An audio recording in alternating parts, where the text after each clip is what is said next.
A paz do Senhor, os irmãos, vamos para mais um comentário da lição bíblica.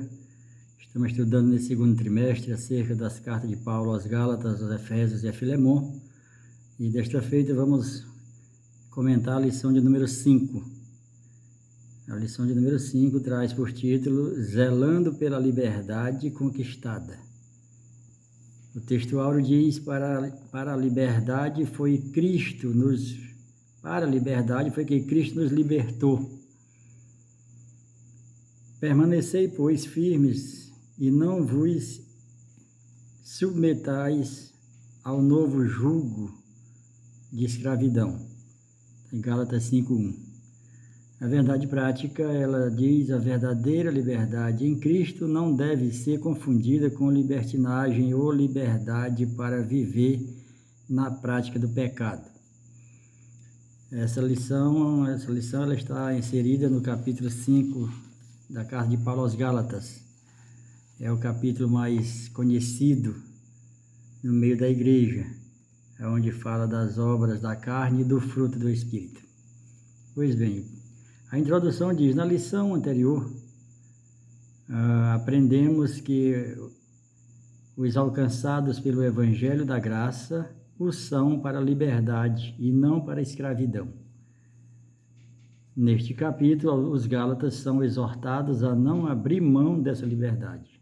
São orientados a refutar, a rejeitar a proposta judaizante, invalidando o sacrifício de Cristo. E o primeiro ponto da lição, ele fala sobre libertos para a liberdade. Parece uma redundância, né? Mas aqui está falando que nós somos libertos para ser livre. Porque, na realidade, quando uma pessoa comprava um escravo, aquele escravo ia deixar de ser escravo de uma pessoa para ser escravo daquele que o comprou, né? E aqui, nessa situação aqui, Jesus nos comprou, nós éramos escravos de Satanás, e Jesus nos comprou, mas não para ser escravo como éramos de Satanás, ser escravo de Cristo. Ele nos comprou e nos entregou a carta de alforria. Nós temos liberdade. Ele diz na sua palavra que diz, vinde após mim se quiser. Nós temos sempre essa condição, né? É se, essa preposição se, é se quiser. Então isso nos dá o direito de segui-lo, porque se fôssemos obrigados, aí nós não seríamos livres. Como Jesus disse, o Filho vos libertar, verdadeiramente sereis livres. Pois bem, o primeiro tópico do primeiro ponto fala, éramos escravos. Nós éramos escravos, inimigos de Deus, e não estávamos à venda. O nosso Senhor, no passado, no pecado, que era Satanás, não queria negociar. Mas Jesus colocou um preço que não teve como ele não aceitar, porque era um preço superfaturado, vamos dizer assim. E aqui nós vemos aqui em Gálatas 5:1, para a liberdade foi que Cristo nos libertou. Agora nós vamos permanecer na liberdade, né? Mas aí o maior problema é que nós, desde do Éden, não sabemos o que fazer com a liberdade. Isso aconteceu também com o povo, com a descendência de Jacó que saiu do Egito. Você ter liberdade, você ter recursos financeiros, se você não tem propósito, não vai servir de nada, você vai desejar voltar à escravidão. Foi isso que Israel desejou, construindo o bezerro de ouro. Porque ele estava liberto, tinha muito ouro e tinha prata, mas não tinha propósito. E aí desejou voltar ao Egito e fabricar um deus de ouro. O segundo subtópico do primeiro fala legalismo, é o valor da escravidão. De novo testifico a todo homem que se deixa circuncidar, que está obrigado a guardar toda a lei. Ou seja, quem Quem se deixa circuncidar está obrigado a guardar os 613 mandamentos da lei. E esse circuncidar aqui não é mais aquele do prepulso que é feito pelos judeus. Esse circuncidar é você voltar às práticas do paganismo, que a gente está vendo a igreja afundar nas práticas pagãs, né? Aquela questão do copo d'água, do sal, de guardar o dia, de guardar meses, de ter festa disso, festa daquilo, do ano, Natal, Páscoa. Todas essas datas comemorativas, elas são pagãs, porque elas ficaram na lei, ficaram no passado. A única coisa que Jesus manteve, o que Jesus nos deixou como legado, como para fazer, é justamente a ceia, né? Para fazer memória dele. Mas aí nós vemos hoje a igreja afundada no paganismo, trazendo de volta tudo que era do paganismo, a forma de oferta, a forma de dizimar, a forma de cultuar. A gente tem batido nessa tecla porque é isso que tem acontecido. O terceiro e último tópico do primeiro diz: legalismo é decair da graça. De Cristo vos desligastes, vós que procurais justificar-vos na lei. Da graça caístes. Então, quando você quer se justificar na lei, você caiu da graça. Porque a graça, ela é um favor imerecido. E a gente vê muitos crentes, muitos irmãos ainda falando em sacrifício. Eu tenho que fazer um sacrifício, eu tenho que pagar o preço. E aí você está anulando o sacrifício de Cristo. Qualquer sacrifício que você venha fazer, no sentido de pagar o preço, você está anulando o sacrifício de Cristo. E aqui, nesse terceiro e último ponto, do primeiro tópico, fala: o fundamento do Evangelho da Graça é a morte de Cristo. É por si só suficiente para a nossa expiação diante de Deus. Então, não precisa de moletas, não precisa mais de ajuda. A salvação é de graça. Nós somos salvos pela graça. E isso não vem de nós, isso é um dom de Deus, é um dom gratuito de Deus. Glória a Deus. Se Jesus, no paganismo as pessoas dizem: se Jesus e Maria quiser, né? A gente que veio do paganismo, a gente sabe muito bem disso. Só Jesus não basta. O paganismo, ele não crê que Jesus é Deus, que Jesus é Salvador. Tem que ter Jesus e mais alguém, tem que ter Jesus e mais um sacrifício, mais uma oferenda, e oferenda não é oferta.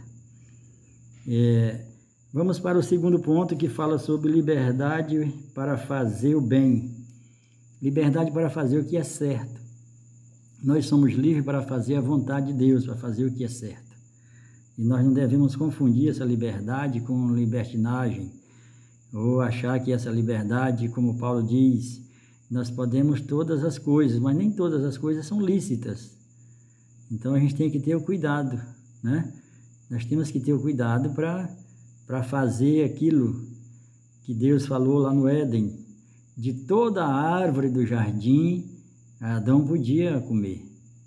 Apenas de uma que Deus separou para ele, que não era para Adão comer. Não era para Adão tocar, não é tocar, é comer. E da mesma forma, nós vivemos hoje. Qual é essa árvore do jardim hoje na igreja que a gente não pode comer? A gente não pode comer o dízimo.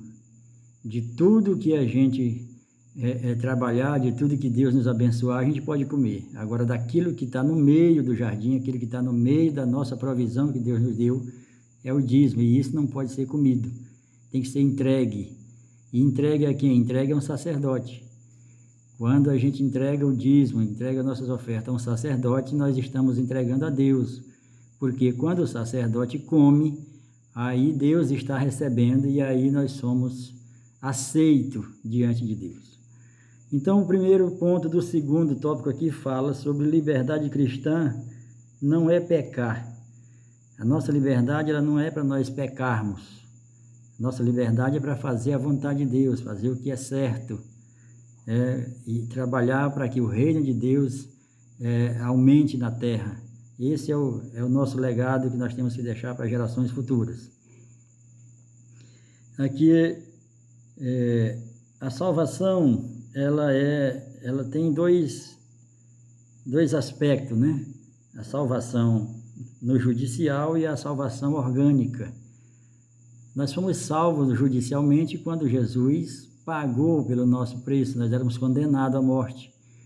Se nós estávamos condenados, era a necessidade de um juiz para interceder, para resolver a nossa causa. E Jesus foi esse juiz. Então, nós fomos salvos na lei, no judicial. E no orgânico, nós temos que salvar, nós somos salvos no corpo, na alma e no espírito. E o corpo, nós só vamos ter a plenitude da salvação como fomos transformados. E a alma é o processo da santificação. O segundo ponto do segundo fala: liberdade cristã é fraternidade. Então, a liberdade cristã, ela é fraternidade. No caso aqui, ainda falando da salvação, nós não somos pecadores porque nós pecamos. Pelo contrário, nós pecamos porque nós somos pecador na essência, na nossa, desde o Éden, né? Nós herdamos esse pecado. Então, nós pecamos, nós não somos pecadores porque não somos pecadores porque pecamos. Nós pecamos porque nós somos pecadores. E aqui nesse segundo ponto, que ele fala sobre a liberdade cristã e fraternidade. Ninguém devais coisa alguma. Nós não podemos ficar na mão de ninguém. A igreja, como nós falamos na lição passada, na lição 4, a igreja ela adotou o mesmo sistema do povo antigo, e no mesmo sistema dos judeus, do judaísmo, dos judaizantes, no mesmo sistema de Roma, que é um sistema de rei, de ditador, e você fica na mão das pessoas, você se torna presa, né? Porque a religião, ela escraviza, e nós temos visto isso ao longo da história. Então, aqui Paulo diz que nós não vamos dever nada a ninguém, a não ser o amor, a caridade. Isso que nós devemos dever. Porque a palavra de Deus, ela nos garante salvação e liberdade. E isso não foi o homem que deu para nós.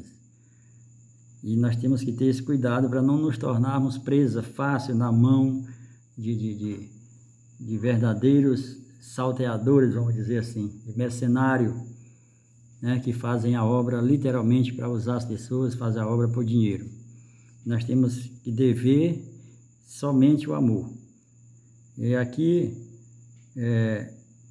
nesse segundo ponto, nós temos a cruz como direcionado a Deus na forma vertical e direcionado ao homem, ao próximo, na forma horizontal.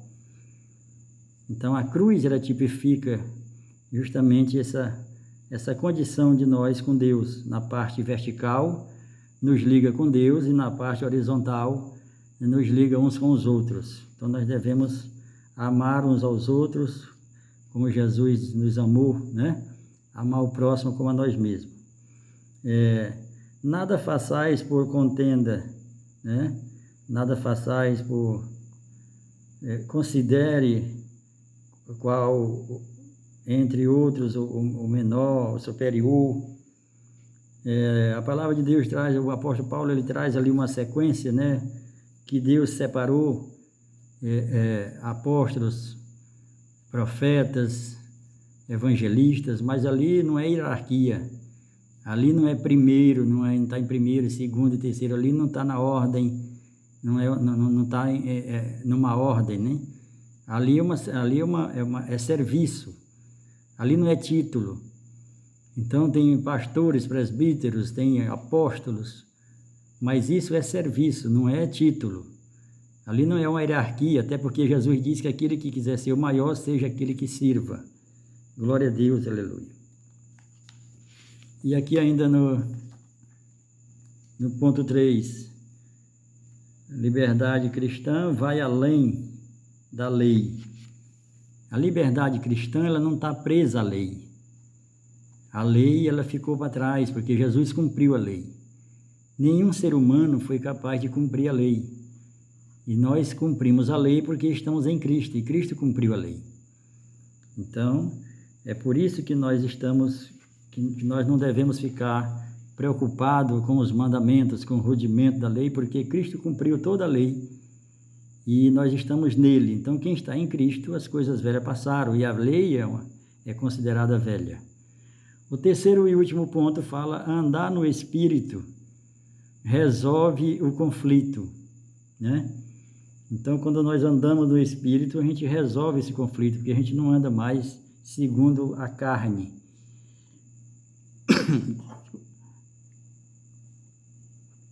Esse primeiro ponto do terceiro fala: conflito entre carne e espírito. Digo, porém, andar no Espírito e jamais satisfareis a concupiscência da carne. Nós entendemos aqui que andar no Espírito é fazer a vontade de Deus e mortificar a vontade da carne. Não é no sentido de nos preocupar de pecar, porque nós somos pecadores, né? Então nós não temos que ter essa preocupação, nós temos que buscar fazer a vontade de Deus, né? E não ficar nessa preocupação: será que é pecado, será que não é, o que eu estou fazendo? Se você se preocupar tanto assim, você vai acabar pecando, porque nós somos pecadores, então sempre vamos estar pecando. Mas procure fazer as obras do Espírito, que ela vai lhe mostrar qual é a diferença. O segundo ponto fala as obras da carne. Ora, as obras da carne são conhecidas, e aqui Paulo começa a colocá-las aqui, e tem 15, mas aí ele para vamos dizer assim, de enumerar e coloca: e as coisas semelhantes a esta, ou seja, não são só 15, né? As obras da carne. Então, porque a carne está sempre produzindo. Obra é aquilo que se produz, e o fruto do Espírito é aquilo que nasce. Então, quando você vê um fruto, uma fruta, você tem alguma coisa que é produzido, que é de plástico, e você tem depois o fruto, que é o verdadeiro. Esse fruto de plástico, ele sai em série, ele sai em sequência, mas o fruto nunca vai sair igual ao outro, porque é o fruto do Espírito. Então, essa é a diferença. O fruto do Espírito é no singular, as obras da carne no plural. E aqui nós temos aqui uma colocação aqui. Paulo parece agrupar as obras da carne em 4 grupos. O primeiro grupo fala pecados sexuais, prostituição, impureza e lascívia. Os Gálatas conheciam bem essas práticas. Na segunda classe, ele fala pecados religiosos, idolatria, feitiçaria. E na terceira classe ele fala pecados no relacionamento com o próximo, inimizade, porfia, inveja, ciúme, discórdia, dissensões, facções. E na quarta classe ele coloca aqui pecados contra o seu próprio corpo, e que também entra os desejos sexuais aqui também, bebedice, glutonaria. E também os desejos sexuais volta aqui, o que estava no primeiro lá, na primeira classe, volta aqui na quarta classe também. Então, esse segundo tópico é sobre as obras da carne. Paulo divide ela em 4 classes aqui. A grave consequência de viver dominado pelas obras da carne não herdarão o reino de Deus. Aqui também tem um outro problema no meio da igreja. Falta um pouco de luz nesse contexto, nesse versículo, acerca do reino de Deus com a salvação para ir para o céu. Você que é salvo, você que confessou a Jesus, você é salvo, você vai para o céu. Agora, quanto a reinar com Cristo, aí já é diferente. Tem que ser salvo, sim, mas nem todos os salvos vão reinar. Vão reinar aqueles que fazem a vontade de Deus e que trabalham no reino, já porque o reino, Jesus já veio implantar o reino. O reino já está funcionando. Só que Jesus não está reinando aqui na terra. A igreja está aqui. Mas aqueles que estiverem trabalhando, que estiverem, como ele fala nas parábolas, né, dos talentos, dos servos que ficaram cuidando assim, daquela plantação, e que o Senhor vai voltar para pedir contas. Esse acerto de conta é quando Jesus escolher as primícias de rapto, como ele vier como um ladrão. Jesus não é ladrão, mas diz que ele vai vir como um ladrão. E aí vai levar o que é precioso para ele. Então esses são os que vão reinar, não é todo crente que vai reinar. E muita gente confunde o reino de Deus com o céu, com a nova Jerusalém dos salvos, que no final todos os salvos vão morar no céu com Jesus. Mas aqui está falando do reino. A grave consequência de viver dominado pelas obras da carne não herdarão o reino de Deus. Os que tais coisas praticam, não é que não sejam salvos, só não vão reinar. O fruto do Espírito, mas o fruto do Espírito é amor, longanimidade, né? Bondade. Então esse fruto do Espírito ele é no singular, não é como as obras da carne, que é no plural, que é uma sequência, que é uma máquina produzindo as obras. Aqui é o fruto do Espírito, e esse gozo, paz, longanimidade, isso aqui é os nutrientes desse fruto. Então é diferente das obras da carne. E o nosso, nesse terceiro ponto aqui, do terceiro, nós temos também aqui uma sequência. Se estas são as virtudes do Espírito, o amor, que é do grego ágape, né? Abrange o nosso relacionamento com Deus no vertical. A alegria e o gozo vêm de Deus. A paz espiritual que excede todo entendimento. A letra D, longanimidade, paciência para suportar a pessoa não se ira facilmente. A benignidade, o ser gentil com semelhante, né? Quando a palavra fala de mansidão. Bondade, ação em favor do bem-estar do outro. Letra G, fidelidade, o ser fiel em cumprir seus compromissos. A letra H, mansidão, apaziguador, dócil, né? Que a gente seja aquele bombeiro e não aquele que chega para incendiar. A letra I, domínio próprio, vencer os próprios apetites, os impulsos, né? Ter muito cuidado no falar, por o que diz Tiago, que a gente tem que ter cuidado com a língua. E provérbio também tem muitos conselhos. Aqui o tolo é tido como sábio quando fica calado, né? Então, andar no Espírito é como remar de rio acima, ou seja, contra a corrente. E andar na carne é andar no curso do rio. E assim Paulo, ele diz assim, não vos conformeis com esse mundo, ou seja, andar no curso do mundo, andar de descer de ladeira abaixo. Então aqui essa é a diferença do andar no Espírito. Então, graças a Deus que essa lição de número 3, que ela fala acerca zelando pela liberdade conquistada. Não permita que ninguém se assenhorie de você como crente, como salvo. Você é um filho de Deus, você foi comprado pelo sangue de Cristo. Nós aqui como igreja, como servo de Deus, nós não temos diferença em estatura, em condição financeira, ou eclesiástica, ou na questão de formação cultural. Nós somos todos iguais perante o Senhor, mas muito tem se assenhoreado de multidões, e as pessoas se deixam se deixam elevar por esses líderes, às vezes, que ficam tendo como escravo um povo. Existe a diferença entre pai e o líder. Um pai, ele se preocupa com os filhos, e um líder, ele se preocupa com os bens. Se você olha para uma pessoa que é um pai Jacó, quando manda José olhar os seus irmãos, ele disse, vai ver como é que estão vivendo os teus irmãos. Se fosse apenas um fazendeiro, um agropecuário, ele disse, olha, vê como é que está o rebanho e depois vê como é que estão teus irmãos. Então, essa é a diferença de um pai para um líder. E nós temos um líder que é Cristo. Primeiro, ele se interessa por nós e depois pelo que nós estamos fazendo na obra dele. E aqui nós temos situações terríveis de líderes que se assenhoriam de pessoas e mantêm essas pessoas ali presas, né?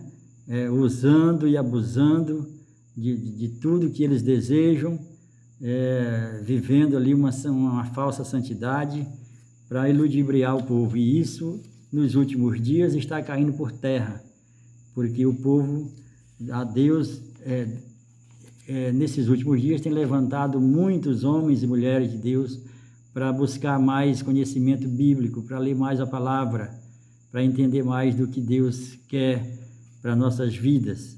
Por isso, agradeço a Deus por mais essa oportunidade de comentar a lição bíblica desta feita, lição 5, zelando pela liberdade conquistada. Essa liberdade ela já foi conquistada, ela já foi comprada, nós somos agora servos e filhos de Deus. Por enquanto, como o apóstolo Paulo fala, enquanto o herdeiro é menino, nada difere do escravo. Então, quem olha para nós, que é uma igreja aqui na terra, nada difere dos seres humanos. Mas Paulo, quando ele fala dessa situação, ele diz, enquanto o herdeiro é menino, não difere do escravo, mas quando se tornar maduro, aí ele vai receber a sua herança. E nós estamos aguardando a nossa herança, que é Cristo vir nos buscar. Por enquanto, vivendo neste mundo, nós somos o sal da terra e luz do mundo. Mas as pessoas que não têm a Deus, eles olham para nós e não vê diferença, na maioria das vezes, falando de uma forma material. Então, nós não diferenciamos dos escravos em termos de herdeiro. Por isso, esta lição ela vem nos ensinar acerca disso. Mas que nós temos o nosso nome escrito no livro da vida e fomos comprados pelo sangue de Jesus. Glória a Deus, que Deus abençoe. Tenha uma boa aula a todos os irmãos, professores e diretores de escolas. Amém. Glória a Deus.